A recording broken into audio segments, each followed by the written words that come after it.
¿Cómo sobrevivió el apóstol Juan cuando fue arrojado a una caldera de aceite hirviendo? Esta es una escena inolvidable. Bienvenido, amado hermano. Sabiendo que el Señor Jesús realizó muchos milagros y cada uno de ellos tuvo resultados increíbles, creo que ni siquiera en el mundo habría espacio suficiente para los libros que se escribirían. Fueron unas palabras del apóstol Juan. Si has oído que el apóstol Juan fue arrojado a una caldera de aceite hirviendo y milagrosamente sobrevivió, así es. En este video vamos a hablar sobre ese evento. De los 12 apóstoles llamados por Jesús, 10 de ellos murieron como mártires. Judas Iscariote, el traidor, se quitó la vida. Pero el último apóstol en morir tuvo un destino muy diferente. El apóstol Juan fue uno de los discípulos más cercanos de Jesús, escritor de algunos de los libros del Nuevo Testamento. Juan es generalmente conocido dentro de la tradición cristiana como el discípulo amado. Juan era hijo de Zebedeo. Su hermano Santiago también pertenecía al grupo de los 12 apóstoles de Jesús.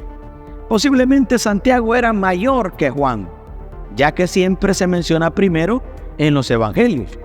El apóstol Juan era pescador de profesión. Su padre era un hombre próspero en el negocio pesquero, ya que tenía algunos empleados.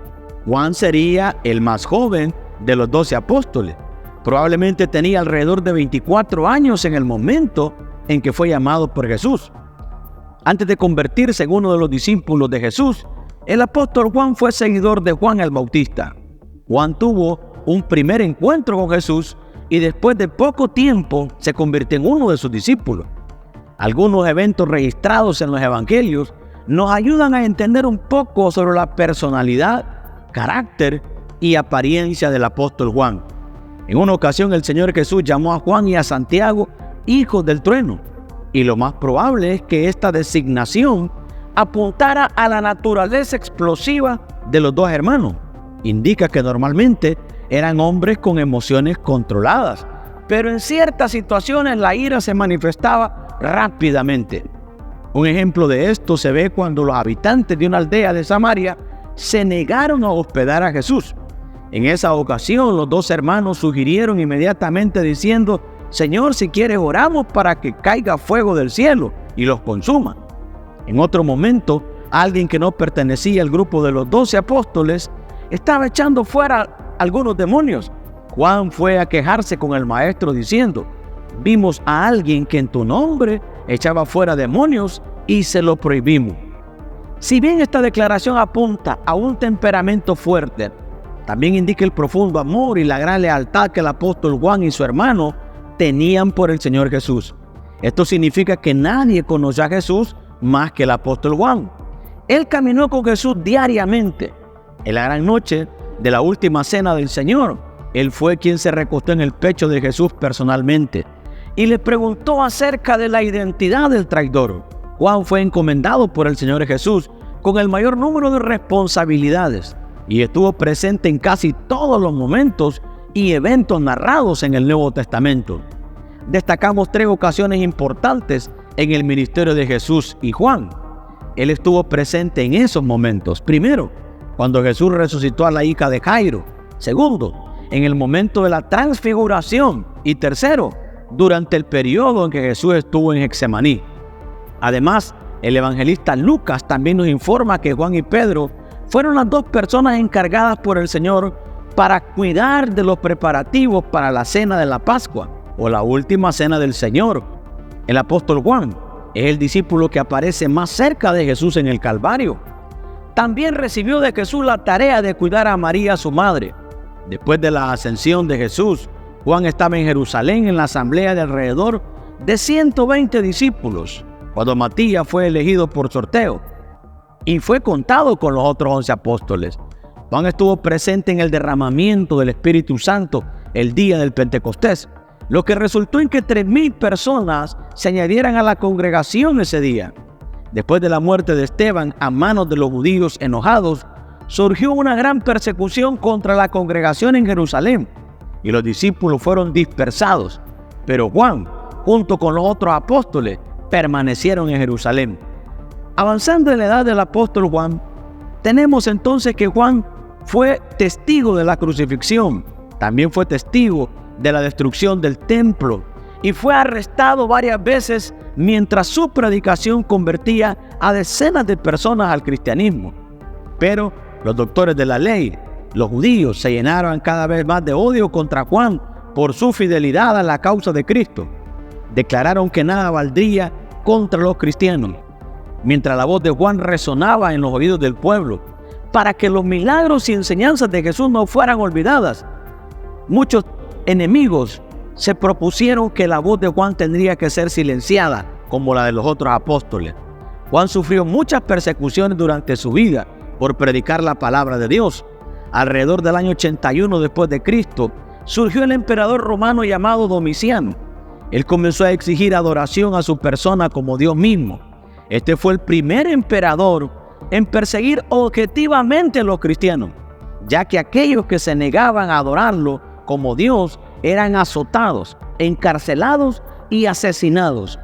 Domiciano envió a Juan a Roma para ser juzgado por su fe ante las autoridades. Las virtudes del apóstol Juan fueron mancilladas por falsos testigos que lo acusaron de enseñar herejías y de declarar que Jesucristo es Dios. Por estas acusaciones Juan fue arrestado y condenado a muerte. Juan fue llevado al centro del Coliseo, donde cientos de personas esperaban su ejecución. Fue arrojado a una caldera de aceite hirviendo, pero el Señor preservó la vida de su fiel siervo y ni un pelo suyo fue quemado, de la misma manera en que preservó la vida de los 3 jóvenes en el horno de fuego. En ese momento la multitud se arrodilló y dio gloria a Dios. El emperador Domiciano, asombrado por el gran milagro, no se atrevió a intentar quitar la vida de Juan una segunda vez. La mano de la ejecución humana cayó nuevamente sobre el apóstol Juan y por decreto del emperador, Juan fue desterrado a la isla de Patmos, condenado por causa de la palabra de Dios y el testimonio de Jesucristo. Algunos historiadores argumentan que Patmos era una isla prisión bajo el dominio del Imperio Romano y que solo los prisioneros más peligrosos eran enviados ahí. En este caso todavía serviría como un tipo de prisión de máxima seguridad. En aquel entonces, los prisioneros en la isla de Patmos eran obligados a trabajar exhaustivamente hasta que murieran.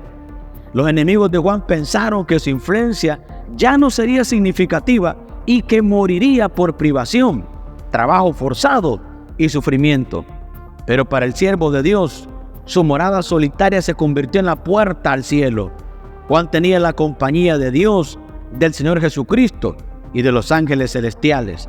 De ellos recibió instrucciones para transmitir a las iglesias para todos los tiempos por venir. Después de la muerte del emperador Domiciano, Juan pudo salir de la isla de Patmos y regresar a Éfeso, donde predicó hasta que murió de causas naturales. Algunos escritores afirman que el apóstol Juan murió a una edad tan avanzada que en sus últimos días tenía que ser llevado a las reuniones cristianas. La atención de muchos pastores y predicaciones sobre este milagro en la caldera de aceite hirviendo tiene consternados a muchas personas.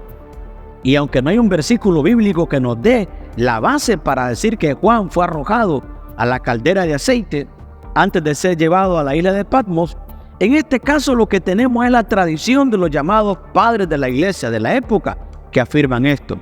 La historia de Juan nos proporciona una vida que ilustra de cómo Dios puede usar a trabajadores ancianos. Juan fue exiliado a la isla de Patmos cuando muchos lo consideraban un viejo junco quebrado.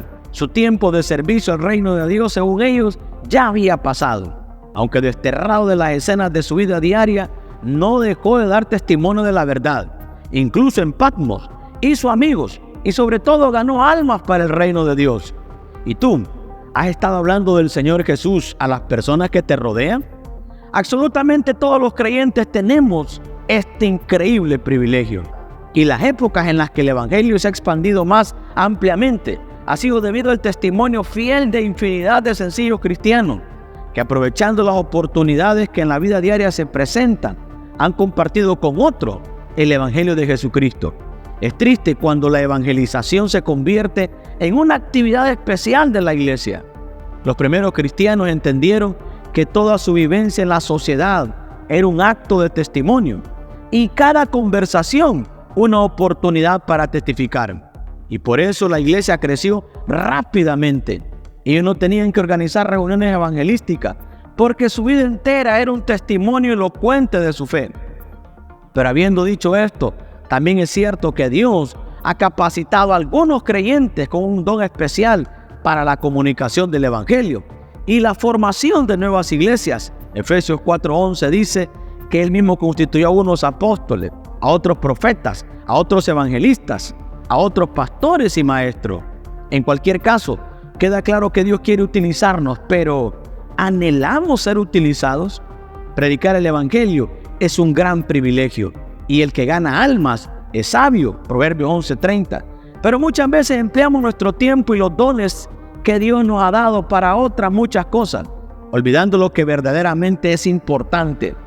¿Qué puede ser más sabio que bendecir a nuestros semejantes en el sentido más elevado al arrebatar sus almas del infierno y de la esclavitud de Satanás? Cuando el Señor Jesucristo envió a sus discípulos a predicar el evangelio por todo el mundo, no ocultó que esto había de tener un elevado costo para ellos. Se lo anunció cuando les dijo: como me envió el Padre, así también yo los envío.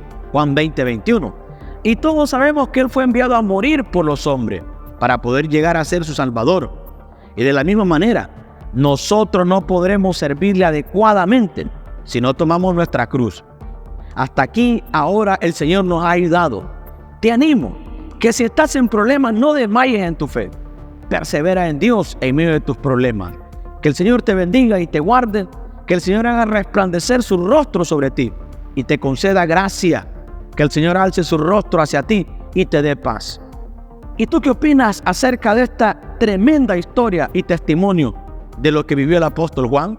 No olvides compartir y difundir este mensaje de la palabra del Señor con tus hermanos y familiares.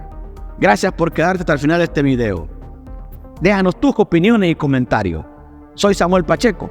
Recuerda que Cristo te ama y que Cristo pronto viene. Bendiciones.